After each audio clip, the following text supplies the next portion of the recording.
What's going on, guys? Alex here, and today I'd like to talk to you about the days when you feel that you are literally unable to do anything. This episode is the second episode of my mental disorders series. Hope you'll enjoy it.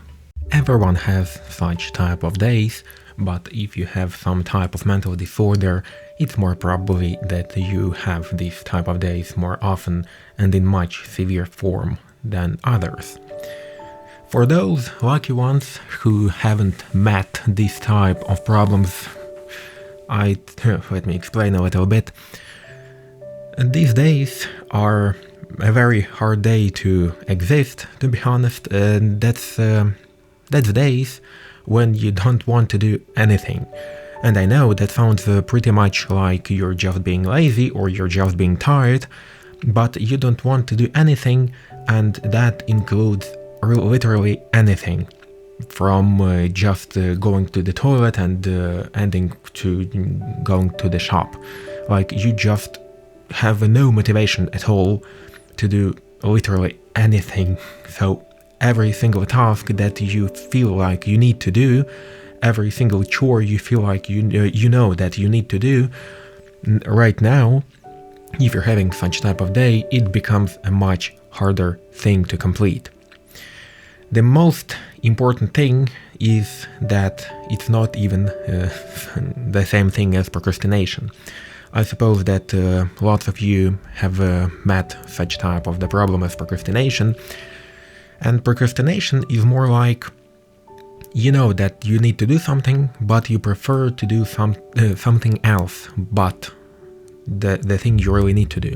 So active procrastinators and passive procrastinators, as you all well know. So active procrastinators will do something they also need to do, but a little bit later in their task. But passive procrastinators are procrastinators who are just scrolling through Instagram or TikTok just in order not to complete the task they really need to do.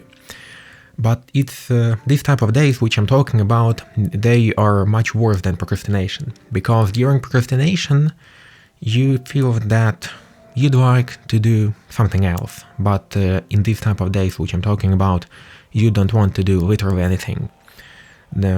Even like going through Netflix or scrolling through TikTok, it looks like a very hard thing to do.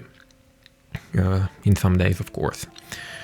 Also, the thing is that you understand, very often you understand that there are some things that you really need to do. For example, like have some breakfast or lunch, but you simply cannot make yourself do something. And as you understood already, I'm not talking only about doing something important, for example, some type of deadline coming right in a few days or a few hours. I'm also talking about some very simple things which usual people don't think about at all. And that's a really big problem. And also, the question which you may ask then, what you do when you have such type of days, what these people are doing during all this time. I can say that me personally, when I'm having such type of days, I'm usually spending most of the time just sleeping. And the most important thing also is that you're sleeping, but after you wake up, you don't feel rested at all. Or you also can be watching like literally whatever. You can just open YouTube, click the first video that came out and just and watch anything that goes after, like on the autoplay.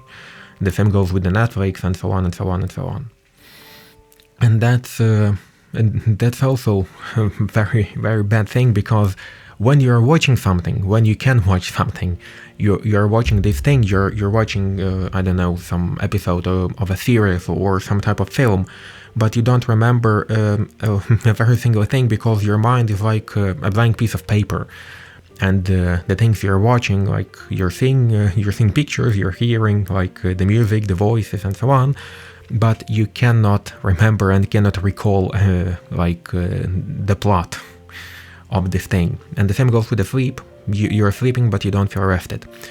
If you're talking about me, then during the latest of this type of episodes, which I had after a shift, which was not very difficult. It was quite okay one, like only one patient for one meal, like not a hard one, but I was sleeping something about 26 hours after the shift, and that's a lot. And the only thing I was doing was like sleeping and scrolling through YouTube, and that was pretty much it.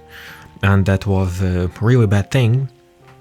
And in most cases, if we're talking about people who have some type of mental disorders, these days are associated with some depressive episode, which is pretty difficult to get over with. Of course, in some cases, it is also associated with the therapy change. That's why it's really, really important to have your therapist or your psychiatrist easily available in case you do not feel quite well after the change of your therapy. And right now I'm talking mostly about pharmacological therapy. Also, talking about this type of days, important thing is that you don't care about anything or anyone. Like some people can tell you any type of people can tell whatever they want, and you're just like, okay, like whatever, like I don't care. And that's mostly the things which you can think of, because you cannot think of anything, and not only to do something productive, but do anything at all. Why where does these things come from? Because okay, like if you're having something like depression, like okay, it's like a more depressive episode. But what if you wasn't diagnosed with depression, or you feel quite okay, and suddenly from nowhere you just here it comes, like this symptoms, this type of days, like you're hearing me right now, and the only thing you can understand is that lots of things can be applied to you. Then for most people, and especially if you are some type of medical worker, medical professional, or even medical student, very often it is associated with burnout syndrome.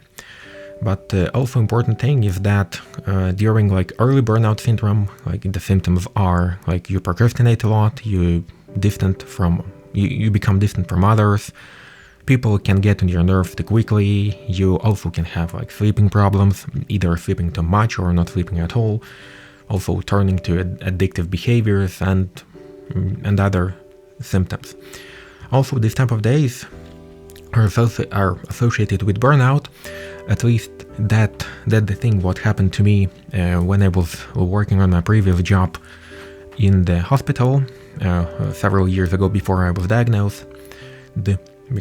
Before I was diagnosed, the thing was that after one of the shifts, also not a crazy one, but after one shift when I got home and had a lot of sleep, I woke up after 12 hours of sleep, and the only thing I really could do is just watching Netflix and don't understand what I'm watching, what the plot twist was really about, and what the idea of this series or the film, I cannot even recall what was about. And that's really important to understand that you have such type of problem, and that's why I'm also talking about it right now. And now for the most important part of this episode, like what to do when you're having such type of the day or such type of days when you feel like you're unable to do literally anything. Important thing is that I feel like I need to get over this episode as quickly as possible, because for me this type of episodes can last days long. Like the same example, the latest example, for me when I slept for more than 26 hours. Of course I didn't slept for 26 hours like in one single time, but I was waking up after a couple of hours, and after that I was going to sleep because I didn't feel rested, and I felt like I don't want to do literally anything, even like watching something or playing video games. Like that's literally crazy, very awful feeling. During these days, important thing to do for me is trying to get over it, and for me, very often helps to get socialized. That's why I text my friends to do something together, even something as trivial as walking, going shopping. Like, I don't mean like shopping for something expensive, but I mean shopping like grocery shopping. Also, if I cannot get to them, or they are busy, or I don't feel like I'd like to bother them, or I don't feel like I want to text anyone, because sometimes it's very hard as well. In these days, I also very often try to go outside for any reason. Like, I tell myself that I'm just going outside for the nearest shop, which is like literally like 3-4 minutes away from my home, just in order to get something trivial as a piece of chocolate, like a bar of chocolate. In these cases, walking very often helps, because of the change of the environment, because of the some type of fresh air, and because I'm doing something. Also, if I don't feel like going out, because sometimes even dressing feels like a very awful thing to do, in these days, also I very often record some episodes of my podcasts. Especially I do that often when my friends are busy, and I feel like the socializing and talking through the things that bother me can help. I have lots of episodes which I have deleted or have not published because of it, because I was talking about lots of personal stuff, more personal than I'm talking right now, or I was talking before in my episodes. And sometimes these types of episodes of the podcast are very, very long. Like the longest one was almost 2 hours, and I was literally talking about anything that comes to my head. I was just I sat down by my table, and I talked and talked and talked and talked. Also, the important thing to do for me is to try doing some things which I really enjoy doing. And by that I mean like doing something, for example, listening to favorite music, like their favorite bands, like gaming. If I feel that I can go outside, then sometimes even going to the gym, not for the longest session, but I mean like going to the gym for something like even for something like 10 or 15 minutes, just in order to get somewhere, to the place where I enjoy being. And in that case, it's not like you feel like you'd prefer to do something that and you're doing it's not that you feel that you'd like to go somewhere, for example in the same gym, but you don't want to do anything, but you know, like that you felt sometimes better when you were working out or when you were gaming. And I simply try the stuff which I really enjoy doing, which I enjoyed doing before, and sometimes that helps. Of course, sometimes I can launch my favorite game and turn it off after a couple of minutes, but that's the thing. I keep trying in order to get over with this awful feeling. Also, if it lasts longer than a couple of days, for me personally, I try to contact my therapist, because sometimes it is, as I said before, it is associated with some of the drugs, with some of the pharmaceutical therapy, and it's more important if you were diagnosed not so early before these type of episodes, and your therapy, you have just started a new therapy, because if you have started a new therapy, then you will be having usually not the effects which you meant to have, but you will be having the effects which neither you nor your therapist would like you to have. And these type of days are one of them, having worsening the depressive episodes is one of the symptoms, one of the important symptoms which is associated with some of the antidepressants. And that's why, if you were diagnosed not so long ago, it's very important to contact the psychiatrist, the therapist you're having, just in order to correct your therapy, in order for you to feel a little bit better. Because from my personal experience, the hardest path in my healing for my mental disorder was there were actually two parts. The first part was going and asking for the help, and the second difficult part for me personally was not even asking for help, but surviving. I can't say another word, literally surviving. And the first couple of the months after going to the therapy, because you're hoping that you will get better, you're hoping that this therapy would work, but it isn't working, and sometimes you feel like you're getting worse, and that's really, really awful. And that's why I very much would like to tell you that that's okay. Like, don't stop seeking for help, don't stop using your medications, even if you feel like it's not helping. Like, you can always contact your therapist. You can, there were some days when I was visiting my psychiatrist like twice a week and therapist 3 times a week, simply because I didn't feel well, and my therapy was very much bothering me.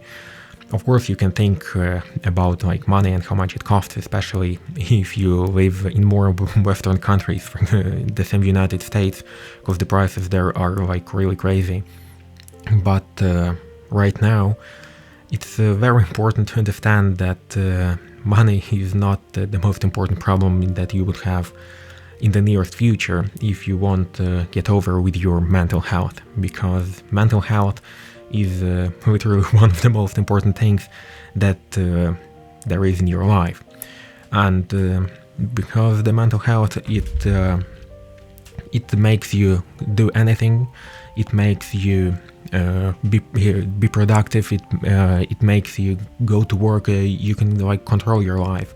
But when you're having something like mental disorder, the same depression or anxiety, it literally bothers you, and in that case it's really, really difficult to function well as an individual. It's really difficult to do anything, and to be honest, that's very important to understand that in that case you cannot postpone this type of illness, because it will be getting worse, and even if you feel like you're getting to the remission and you feel better after some time, also you should know that this type of disorders very often tend to return after some time, as it for example was with me when I was having one depressive episode for quite some time. But after that I have cancelled my therapy, despite the recommendations of continuing it for quite some time. But the thing is that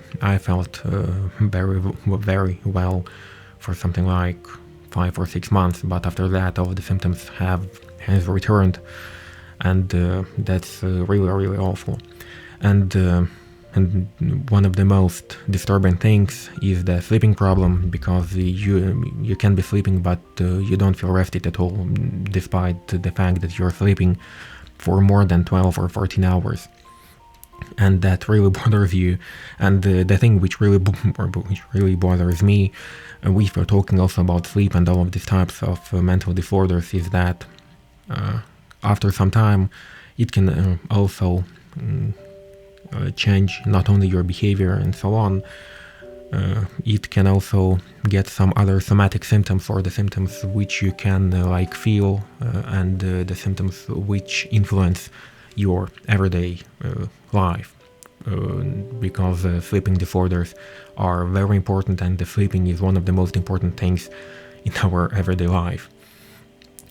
But anyway, same as usual, if you feel that you have something of the similar symptoms which I have mentioned before, do not blame yourself for being too lazy, because sometimes it's not you being lazy, it's not you procrastinating, sometimes it means that you have just burned out, and that you are having something like depressive episode. And if you feel like you need help, ask for one. And remember that you're amazing, and never forget that. Hear you next week.